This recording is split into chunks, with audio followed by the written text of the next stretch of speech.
ಎಲ್ಲ ವಿದ್ಯಾರ್ಥಿಗಳಿಗೂ ನಮ್ಮ ಯೂಟ್ಯೂಬ್ ಚಾನೆಲ್ಗೆ ಸ್ವಾಗತ. ಇವಾಗ ನಾವಿಲ್ಲಿ ನಿಮ್ಗೆ ಬೇಸಿಕ್ ಮ್ಯಾಥಮೆಟಿಕ್ಸ್ ಅನ್ನ ಹೇಳ್ಕೊಡ್ತಿದ್ದೀವಿ. ಹಾಗಾದ್ರೆ ಇಲ್ಲಿ ಮೊದಲಿಗೆ ಬೇಸಿಕ್ ಮ್ಯಾಥಮೆಟಿಕ್ಸ್ ಅಲ್ಲಿ ನಾವು ನಿಮ್ಗೆ ಲಸ ಅನ್ನುವಂತ ಒಂದು ಕಾನ್ಸೆಪ್ಟ್ ಅನ್ನ ತಗೊಂಡಿದ್ದೇವೆ. ಲಸ ಅಂದ್ರೆ ಲಘುತ್ತಮ ಸಾಮಾನ್ಯ ಅಪವರ್ತ್ಯ. ಲಘುತ್ತಮ ಸಾಮಾನ್ಯ ಅಪವರ್ತ್ಯ. ಅಪವರ್ತ್ಯ ಮೀನ್ಸ್ ಮಗ್ಗಿ. ಇದಕ್ಕೆ ಇಂಗ್ಲಿಷ್ನಾಗ ಏನಂತಾರ ಅಂದ್ರೆ LCM ಅಂತಾರ. LCM ಅಂದ್ರ ಲೋವೆಸ್ಟ್ ಕಾಮನ್ ಮಲ್ಟಿಪಲ್. ಹಾಗಾದ್ರೆ ಲಸ ಅಂದ್ರೇನು? ಲಸ ಅಂದ್ರೆ ದತ್ತ ಸಂಖ್ಯೆಗಳ ಸಾಮಾನ್ಯ ಗುಣಕ. ಗುಣಕ ಅಂದ್ರೆ ಅಪವರ್ತ್ಯ. ತಿಳಿತಾ? ದತ್ತ ಸಂಖ್ಯೆಗಳ ಸಾಮಾನ್ಯ ಅಪವರ್ತನಗಳಲ್ಲಿ ಯಾವ್ದು ಚಿಕ್ಕದಿರ್ತಲ್ಲ ಅದಕ್ಕೆ ನಾವು ಲಸ ಅಂತ ಕರಿತೇವಿ. ಇನ್ನೊಂದು ರೀತಿಯಾಗಿ ನಿಮ್ಗೆ ಲಸ ಅಂದ್ರ ಸಾಮಾನ್ಯ ಭಾಜಕ ಮತ್ತು ಉಳಿದ ಸಂಖ್ಯೆಗಳ ಗುಣಲಬ್ಧವನ್ನ ನಾವು ಲಸ ಅಂತ ಕರಿತೀವಿ. ಇಲ್ಲಿ ನಿಮ್ಗೆ ಗೊತ್ತಿರ್ಬೇಕಾಗಿರುವಂತದ್ದು ಅಪವರ್ತ್ಯ. ಅಪವರ್ತ್ಯ ಅಂದ್ರ ಮಗ್ಗಿ. ಅಪವರ್ತ್ಯ ಅಂದ್ರೆ ಮಗ್ಗಿ. ಆ ಅಪವರ್ತ್ಯವನ್ನ ಉಪಯೋಗ ಮಾಡ್ಕೊಂಡು ನಾವ್ ಇಲ್ಲಿ ಏನ್ ಮಾಡ್ಬೇಕು? ಲಸವನ್ನ ಕಂಡುಹಿಡಿಬೇಕು. ಇಲ್ಲಿ ನೋಡಿ ನಿಮ್ಗೆ ಲಸ ಕಂಡುಹಿಡಿಯುವ ವಿಧಾನಗಳನ್ನ ಕೊಟ್ಟಿದ್ದೇವೆ. ಆ ವಿಧಾನಗಳನ್ನ ಸ್ವಲ್ಪ ನೀವ್ ಏನ್ ಮಾಡ್ರಿ? ಓದ್ರಿ. ಆ ವಿಧಾನಗಳನ್ನ ಓದಿದ ತಕ್ಷಣ ನಿಮ್ಗೆ ಏನಾಗುತ್ತ? ಲಸ ಅನ್ನುವಂತ ಒಂದು ಕಾನ್ಸೆಪ್ಟ್ ತಿಳಿತೈತಿ. ಹಾಗಾದ್ರೆ ಈ ಲಸವನ್ನ ಯಾವ ರೀತಿ ಕಂಡುಹಿಡಿಬೇಕು ಅನ್ನೋದನ್ನ ಇವಾಗ ನಾವೇನ್ ಮಾಡೋಣ ನೋಡೋಣ. ಹಾಗಾದ್ರೆ ಇಲ್ಲಿ ನೋಡ್ರಿ, 4 ಮತ್ತು 5 ಇವುಗಳ ಲಸವನ್ನ ನಾವೇನ್ ಮಾಡ್ಬೇಕು? ಕಂಡುಹಿಡಿಬೇಕು. ಲಸವನ್ನ ನಾವು ಎರಡು ವಿಧಗಳಲ್ಲಿ ಕಂಡುಹಿಡಿತೇವಿ. ನಾವು ಎರಡೂ ವಿಧಾನಗಳನ್ನ ನಿಮ್ಗೆ ಏನ್ ಮಾಡ್ತೀನಿ ಇಲ್ಲಿ ಕಲಿಸ್ಕೊಡ್ತೇನೆ. ಹಾಗಾದ್ರೆ ಮೊದಲನೇ ವಿಧಾನ ನೋಡ್ರಿ, ಇಲ್ಲಿ ಅಪವರ್ತ್ಯಗಳನ್ನ ಉಪಯೋಗ ಮಾಡ್ಕೊಂಡು ನಾವ್ ಏನ್ ಮಾಡ್ಬೇಕು? ಲಸವನ್ನ ಕಂಡುಹಿಡಿಬೇಕು. ಹಾಗಾದ್ರೆ 4ರ ಅಪವರ್ತ್ಯ. ಮೊದಲಿಗೆ ನಾವೇನ್ ಮಾಡೋಣ? 4ರ ಅಪವರ್ತ್ಯವನ್ನ ಬರೀನು. ಇಲ್ಲಿ ನೀವು ಕನ್ಫ್ಯೂಸ್ ಆಗ್ಬೇಡ್ರಿ. ಅಪವರ್ತ್ಯ ಅಂದ್ರ ಮಗ್ಗಿ. 4ರ ಅಪವರ್ತ್ಯ ಯಾವ್ಯಾವು? 4 1 4, 4 7 8, 4 3 12, 4 4 16, 4 5 20, 4 6 24, 4 7 28, 4 8 32, 4 9 36, 4 10 40. ಹೌದಾ? ಇವಾಗ ನೋಡ್ರಿ, ಇನ್ನೊಂದ್ ಸಂಖ್ಯೆ ಏನೈತಿ? ನಮ್ದು 5 ಐತಿ. 5ರ ಅಪವರ್ತ್ಯವನ್ನು ಬರೀರಿ. 5ರ ಅಪವರ್ತ್ಯ. 5ರ ಮಗ್ಗಿಗಳನ್ನ ನಾವೇನ್ ಮಾಡ್ಬೇಕು? ಇಲ್ಲಿ ಬರ್ಕೋಬೇಕು. ಹಾಗಾದ್ರೆ 5ರ ಮಗ್ಗಿ 5 1 5, 5 7 10, 5 3 15, 5 4 20, 5 5 25, 5 6 30, 5 7 35, 5 8 40, 5 9 45, 5 10 50. ಹೌದಾ? ಇವು ಮೇಲಿನ 4ರ ಅಪವರ್ತ್ಯ ಅಂದ್ರೆ 4ರ ಮಗ್ಗಿ, ಕೆಳಗಿನ 5ರ ಮಗ್ಗಿ. ಈ ಎರಡೂ ಮಗ್ಗಿ ಒಳಗ ಕಾಮನ್ ಇರುವಂತ ತಗೋಬೇಕು. ಕಾಮನ್ ಅಂದ್ರ ಸೇಮ್. ಇದ್ರಾಗ 4 ಐತಿ, ಇದ್ರೊಳಗ 4 ಐತೆ? ಇಲ್ಲ. ಇದ್ರಾಗ 8 ಐತಿ, ಇಲ್ಲಿ 8 ಐತೆ? ಇಲ್ಲ. ಹಾಗಾದ್ರೆ ಈ ಮಗ್ಗಿ ಒಳಗು ಈ ಮಗ್ಗಿ ಒಳಗು ಕಾಮನ್ ಇರುವಂತದ್ದು 20. ಹೌದಾ? ಮತ್ತಿಲ್ಲಿ 40. ಹಾಗಾದ್ರೆ 4 ಮತ್ತ 5ರಲ್ಲಿ ಸಾಮಾನ್ಯ ಅಪವರ್ತ್ಯ ಯಾವುದು? 20 ಮತ್ತ 40. ಇವಾಗ ನಿಮ್ಗೆ ಏನ್ ಸಿಕ್ತಿಲ್ಲ? ಸಾಮಾನ್ಯ ಅಪವರ್ತ್ಯ ಸಿಕ್ತು. ಹಾಗಾದ್ರೆ ನಾವ್ ಇವಾಗ ಏನ್ ಕಂಡಿಡ್ಬೇಕು? ಲಸ ಕಂಡಿಡ್ಬೇಕು. ಲಸವನ್ನ ಹೆಂಗ್ ಕಂಡಿಡ್ಬೇಕು? ಈ ಎರಡು ಅಪವರ್ತ್ಯದಲ್ಲಿ ಅತಿ ಚಿಕ್ಕದ್ ಯಾವ್ದಿರ್ತ ನೋಡು, ಅದ ಲಸ. 20 ಚಿಕ್ಕದು, 40 ಚಿಕ್ಕದಪ್ಪ? 20 ಚಿಕ್ಕದು. ಹಾಗಾದ್ರೆ 4 ಮತ್ತು 5ರ ಲಸ ಏನಂತ ಹೇಳ್ಬೇಕು? ನಾವ್ ಇವಾಗ ಇಲ್ಲಿ 20 ಅಂತ ಹೇಳ್ಬೇಕು. ತಿಳಿತಾ? ಈಗ ನಮ್ಗೆ ಸಾಮಾನ್ಯ ಅಪವರ್ತ್ಯ ಎಷ್ಟು ಬಂದಿರ್ತಾವಲ್ಲ ಅದ್ರಾಗ ಯಾವ್ದು ಸಣ್ಣದಿರ್ತ ಅದನ್ನ ನಾವು ಲಸ ಅಂತ ಕನ್ಸಿಡರ್ ಮಾಡ್ಬೇಕು. ತಿಳಿತಲ್ಲ ಯಾವ ರೀತಿ ಲಸ ಕಂಡಿ. ಇನ್ನೊಂದು ಲಸ ಕಂಡಿಡುವಂತ ಎರಡನೇ ವಿಧಾನ. ಆ ವಿಧಾನ ಅವಿಭಾಜ್ಯ ಅಪವರ್ತನ ವಿಧಾನ. ಅವಿಭಾಜ್ಯ ಅಪವರ್ತನ ವಿಧಾನ. ಹಾಗಾದ್ರೆ ಈ ಅವಿಭಾಜ್ಯ ಅಪವರ್ತನ ವಿಧಾನವನ್ನ ಕಂಡುಹಿಡಿಯೋಕಿನ ಮೊದಲು ನಿಮ್ಗ ಅವಿಭಾಜ್ಯ ಸಂಖ್ಯೆ ಗೊತ್ತಿರ್ಬೇಕು. ಹಾಗಾದ್ರೆ ಅವಿಭಾಜ್ಯ ಸಂಖ್ಯೆ ಅಂದ್ರೇನು? ಅವಿಭಾಜ್ಯ ಸಂಖ್ಯೆ ಅಂದ್ರೆ ಡಿವಿಸಿಬಲ್ ಬೈ ಇಟ್ ಸೆಲ್ಫ್. ಅದು ತನ್ನಷ್ಟಕ್ಕೆ ತಾನೇ ಭಾಗ ಹೋಗ್ತಿರ್ಬೇಕು ಅಂತ ಸಂಖ್ಯೆನ ನಾವು ಅವಿಭಾಜ್ಯ ಸಂಖ್ಯೆ ಅಂತ ಕರಿತೇವಿ. ಯಾವ ರೀತಿ? ಈಗ ಉದಾಹರಣೆಗೆ 2 ತಗೋರಿ.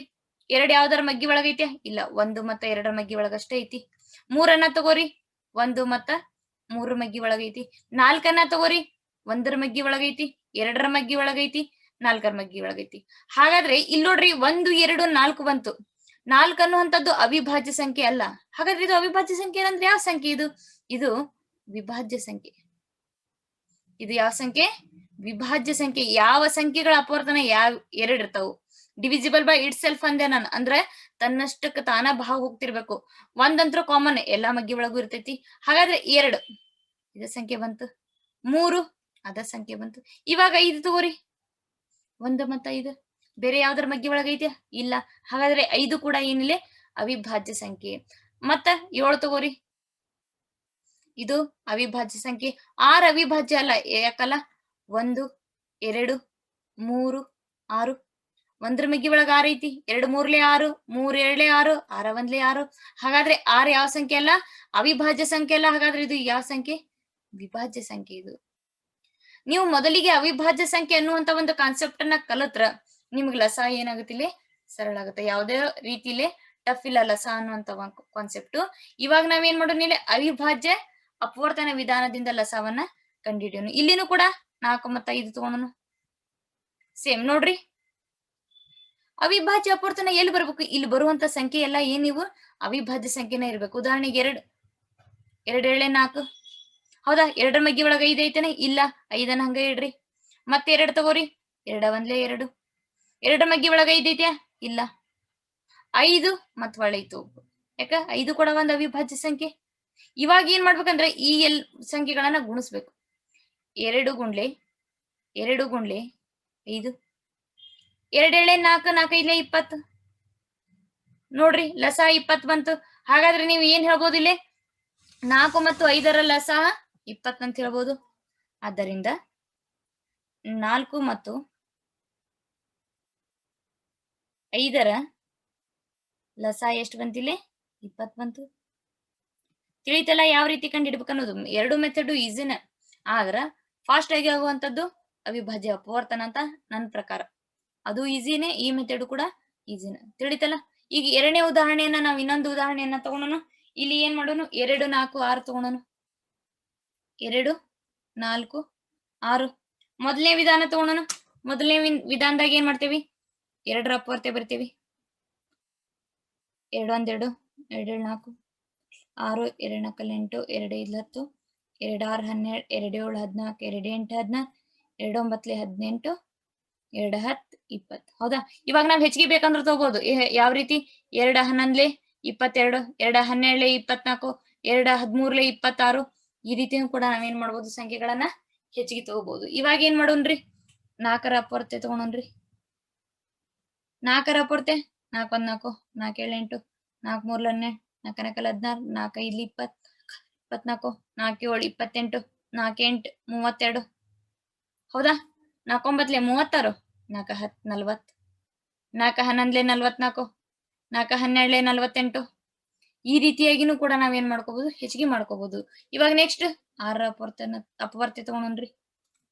6 1 6, 6 7 12, 6 3 18, 6 4 24, 6 5 30, 6 6 36, 6 7 42, 6 8 48, 6 9 54, 6 10 60, 6 11 66. ಹೌದಾ? ಈ ರೀತಿ ತಗೋಬೇಕು. ಇವಾಗ ನೋಡ್ರಿ, ಇಲ್ಲಿನೂ 4 ಐತಿ, ಇಲ್ಲಿನೂ 4 ಐತಿ. ಆದ್ರ 6ರ ಮಗ್ಗಿಗೆ 4 ಐತೆ? ಇಲ್ಲ. ಆ ಸಂಖ್ಯೆನ ತಗೋಬೇಡ್ರಿ. 2ರ ಮಗ್ಗಿ ಒಳಗ 6 ಐತಿ, 6ರ ಮಗ್ಗಿ ಒಳಗ 6 ಐತಿ. ಆದ್ರ 4ರ ಮಗ್ಗಿ ಒಳಗ 6 ಐತೇನೆ? ಇಲ್ಲ. ಆ ಸಂಖ್ಯೆನೂ ತಗೋಬೇಡ್ರಿ. ಇವಾಗ 3 ಮಗ್ಗಿ ಒಳಗೂ ಇರ್ಬೇಕು. ಆ ಸಂಖ್ಯೆ ಯಾವುದು? 12. ಹೌದಾ? ಮತ್ ಇನ್ನೊಂದ್ ಸಂಖ್ಯೆ ಯಾವುದು? 24. ಇಲ್ಲಿನೂ 24 ಐತಿ, ಇಲ್ಲಿನೂ 24 ಐತಿ, ಇಲ್ಲಿನೂ 24 ಐತಿ. ಇಲ್ಲಿ ನಮ್ಗೆ 2 ಸಂಖ್ಯೆ ಸಿಕ್ಕರೆ ಸಾಕು. ಹಾಗಾದ್ರೆ ಸಾಮಾನ್ಯ ಅಪವರ್ತೆ ಯಾವ ಸಿಕ್ಕು? 12 ಮತ್ತ 24 ಸಿಕ್ಕು. ಹಾಗಾದ್ರೆ 12 ಮತ್ತು 24ರಾಗ ಸಣ್ಣದ ಯಾವ್ದೈತಿ? 12 ಐತಿ. ಹಾಗಾದ್ರೆ ಈ 12ಅನ್ನ ನಾವ್ ಏನಂತ ಕನ್ಸಿಡರ್ ಮಾಡ್ಬೋದು? ಲಸ ಅಂತ ತಗೋಬಹುದು. 2. ಆದ್ದರಿಂದ 2 4 6 ಮತ್ತು 2 4 6ರ ಲಸ ಏನಾಗತ್ತ? 12 ಆಗತ್ತ. ತಿಳಿತಾ? ಇವಾಗ ಏನ್ ಮಾಡೋಣ ನಾವು? ಅಪವರ್ತನ ವಿಧಾನದಿಂದ ಕಂಡುಹಿಡಿನ. ವಿಧಾನ 2. 2 4 6, 2 1 2 2 2 3. ಯಾಕ? 2ರ ಮಗ್ಗಿ ಒಳಗ 2 ಅವಿಭಾಜ್ಯ ಸಂಖ್ಯೆ. ಹೌದಾ? 2 1 2 7 4, 2 3 6. ಇವಾಗ ಮತ್ ಹೊಳ್ಳಿ 2 ತಗೋಣ. ಒಂದ್ ಅದೇ ಹಂಗ ಇಟ್ಕೋರಿ. 2 1 2, 3ನ್ನ ಅದೇ ರೀತಿ ಉಳಿಸ್ಕೋರಿ. ಮತ್ತು ಈಗ ಹೊಳ್ಳಿ ಯಾವ ತಗೋಣ? 3 ತಗೋಣ. 1 1, 3 1 3. ಈ ಸಂಖ್ಯೆಗಳನ್ನ ಏನ್ ಮಾಡ್ಬೇಕು? ನಾವೀಗ ಇಲ್ಲಿ ಗುಣಿಸ್ಕೋಬೇಕು. 2 ಇಂಟು 2 ಇಂಟು 3, 2 7 4, 4 3 12. ಲಸ ಏನ್ ಬಂತಿಗಿಲ್ಲಿ? 12 ಬಂತು. 2 4 2 4 6ರ ಲಸ 12 ತಿಳಿತಲ್ಲ. ಈ ರೀತಿಯಾಗಿ ಲಸಾವನ್ನ ನಾವು ಕಂಡಿಡ್ಬೇಕು. ಇವಾಗ ಇನ್ನೊಂದು ಉದಾಹರಣೆಯನ್ನ ತಗೊಂತೀನಿ. 10 15 45. 10 15 45 ಏನ್ ಮಾಡ್ತೀನಿ, ಇಲ್ಲಿ ಲಸ ಕಂಡಿಡ್ತೀನಿ. ಅದು ಅವಿಭಾಜ್ಯ ಅಪವರ್ತನ ವಿಧಾನದಿಂದ. ನೋಡ್ರಿ ಯಾವ ರೀತಿ ಮಾಡ್ಬೇಕು. ಮೊದ್ಲಿಗೆ 5 ತಗೊಂಡ್ಬಿಡೋಣ ಅಂದ್ರೆ ಸರಳ ಆಗತ್ತೆ. 5 ಎರಡ್ಲೆ 10, 5 ಮೂರ್ಲೆ 15, 5 9 45. ಇವಾಗ ನೋಡ್ರಿ ಇಲ್ಲಿ 2 ಐತಿ, 3 ಐತಿ, 9 ಐತಿ. 2 ತಗೊಂಡ್ರ 2 ತಗೊಳೋಣ. 2 ಒಂದ್ಲೆ 2. 2ರ ಮಗ್ಗಿ ಒಳಗ್ 3 ಐತ್ಯಾ? ಇಲ್ಲ, ಹಂಗ ಇಟ್ಕೋರಿ. 2ರ ಮಗ್ಗಿ ಒಳಗ್ 9 ಐತ್ಯಾ? ಇಲ್ಲ, ಹಂಗ ಇಟ್ಕೋರಿ. ಇವಾಗ ನೆಕ್ಸ್ಟ್ ಏನ್ ತಗೊಳೋಣ? 3 ತಗೊಳೋಣ. 3 ಒಂದ್ಲೆ 3, 3 ಮೂರ್ಲೆ 9. ನೆಕ್ಸ್ಟ್ 3 ತಗೊಳೋಣ್ರಿ. 3 ಒಂದ್ಲೆ 3 ಇವಾಗ ಏನ್ ಮಾಡ್ಬೇಕು? ಈ ಮೇಲಿನ ಸಂಖ್ಯೆಗಳನ್ನ ಗುಣಿಸ್ಬೇಕು. 5 ಇಂಟು 2 ಇಂಟು 3 ಇಂಟು 3. ಇವಾಗ ನಿಮ್ಗ 5 ಏಳೆ 10, 10 ಮೂರ್ಲೆ 30, 30 ಮೂರ್ಲೆ 90. ಈ ರೀತಿ ಕಷ್ಟ ಆದ್ರೆ ಹೆಂಗ್ ಮಾಡ್ಕೋಬಹುದು? ಎರಡೆರಡು ಸಂಖ್ಯೆಗಳನ್ನ ಗುಂಪು ಮಾಡ್ಕೋರಿ. 5 ಏಳೆ 10, 10 ಮೂರ್ಲೆ 30, 30 ಮೂರ್ಲೆ 90 ಅನ್ನ ಕಷ್ಟ ಆದ್ರೆ ಏನ್ ಮಾಡ್ಕೋಬೇಕು? ಎರಡೆರಡರ ಗುಂಪು ಮಾಡ್ಕೋಬೇಕು. ಯಾವ ರೀತಿ? 5 ಏಳೆ 10, 3 ಮೂರ್ಲೆ 9, 19ಲೆ 90. ಎರಡು ಸೇಮ್, ಬಟ್ ಆದ್ರಲ್ಲಿ ಒಂದು ಸ್ಟೆಪ್ ಏನಾಗುತ್ತೆ? ಜಾಸ್ತಿ ಆಗುತ್ತೆ. ಹಾಗಾದ್ರೆ 10, 15 ಮತ್ತು 45ರ ಲಸ ಏನಂತ ಹೇಳ್ಬೋದು ನಾವಿಲ್ಲಿ? ಲಸ 90. ತಿಳಿತಲ್ಲ? ಈಸಿ ಕಾನ್ಸೆಪ್ಟ್ ಐತಿ.